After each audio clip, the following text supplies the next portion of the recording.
Hello YouTube, this is Sam Gerrans from Qur'anite.com. Today is Thursday the 13th of December 2022 and I'm in the process of trying to sort of hit certain points that I haven't up to now, basically clearing out a few things that I want to get done. So in this talk what I want to do briefly is just hit a point to do with the timeline of destruction under what I call the God protocol as found in the Qur'an. Now, when you read the Qur'an, it it references various times of destruction, and we read about the people of Noah and the people of Hud and the people of Lot and so on being destroyed. And under my understanding and the work that I've done that you can read for free, you can download it to the God protocol from Qur'anite.com.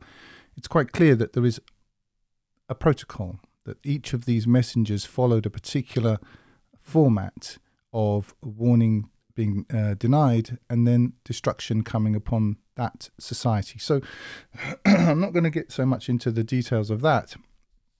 I've also read, incidentally, the whole of that book onto MP3 for those who can't read, which you can find at Qur'anite.com also. So there's that there. Anyway, the point here is somewhat different, and it's to do with the timelines involved, because when one reads, unless you really have a clear idea in your mind of what's going on, it can become a bit sort of jumbled and confused. But the point is, within the Quranic timeline, you have the creation of the world, and I'm not going to claim exact numbers here, but roughly 1,000 years after this, excuse me, you have the flood, and which was possibly the first in this sequence of what I call the God protocol of destruction and so on. But what's lost is, by many readers, is that at the time of Muhammad, when he was warning, which is, let's say, around the 7th century of the current era, the last execution of what I call the God protocol of warning being followed by destruction was Moses, which was, and roughly speaking, Moses is placed at around 1500 BC, excuse me, which means that this was 2,200 years before the time of Muhammad. Now, according to my close analysis of the Quran, it's quite clear that Muhammad was following in the same tradition of warning, and it's quite clear that the initial society to which Muhammad was warning was destroyed. The later narrative about Makkah and all of this, I don't believe a word of it.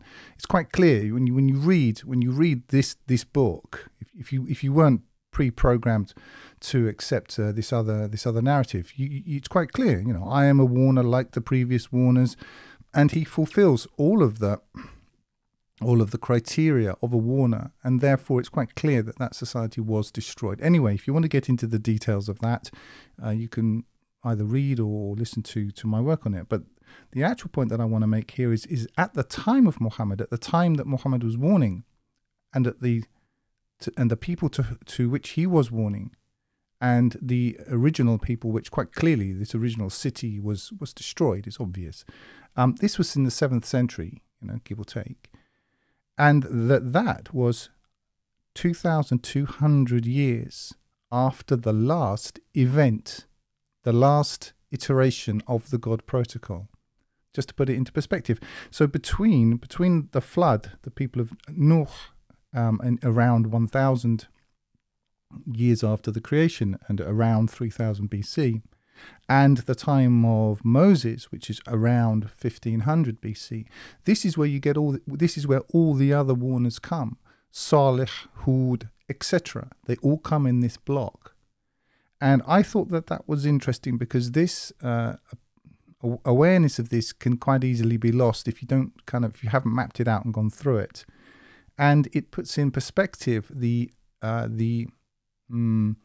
accusation of certain people that what Muhammad is bringing, it's the legends of the ancients, and that puts it in perspective because these people were ancient. This was an ancient history even at the time that Muhammad lived, and that puts it in perspective to where we are now. I mean, we're only 1500 years after the time of Muhammad, so we're actually much closer to Muhammad and his iteration of warning and destruction than he was to the previous one, which was the time of Moses with Fir'aun. Anyway, I thought that was an interesting point and something just worth putting there and adding to my list of videos.